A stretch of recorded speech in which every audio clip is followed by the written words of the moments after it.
we see our opponent with the sword in presence and the right foot forward. You will get into coda lunga stretta with your left foot forward. You'll make a thrust to the right side of the face. You'll turn yourself, and you'll extend, and you'll pass your right foot forward. So this should go around to the right side of the opponent's face, your own left side if you're right-handed. This goes around, and you should turn yourself because that turns your shoulders, and do that all together with a step. Now, that's a show. I don't want to actually touch. If I touch there, now I'm at a disadvantage of tempo. So don't allow a touch. It being a show, when he sees it, and I make sure he can see it, as I go, I drop. I deceive my sword beneath the blade of my opponent. Reason I do that is that I can beat his sword down and then cut his face with a reverso tondo, or his arm with a reverso tondo, and then settle into coda lunga stretta again with the right foot forward.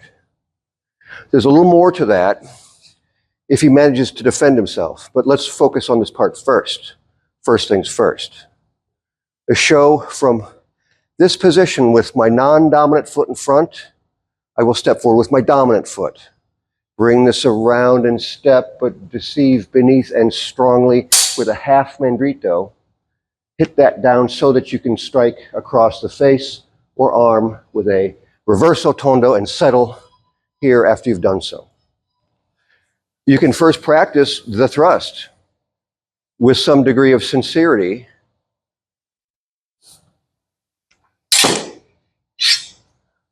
Slower or faster as you need to.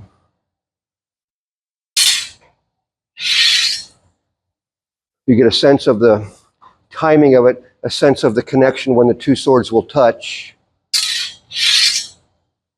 When you get that sense, drop beneath and hit it, and then make your strike. Turn here, beat. You can reach an arm, too, even closer.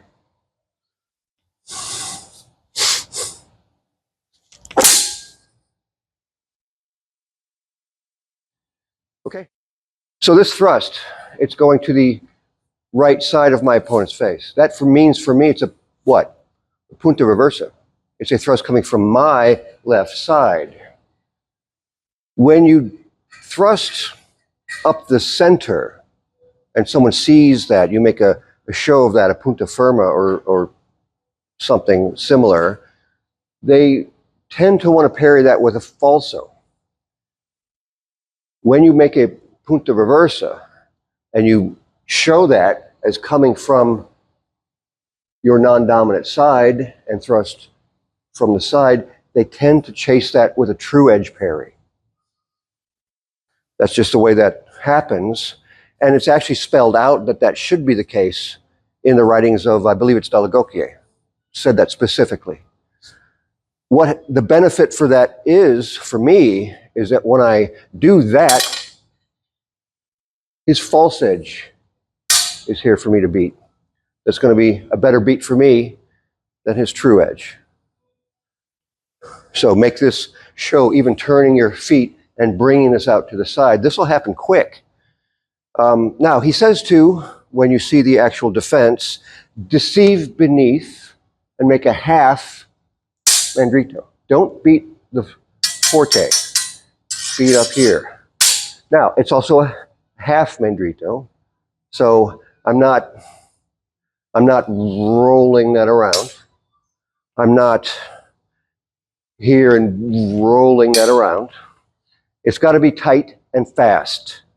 So simply make that show and drop, hit.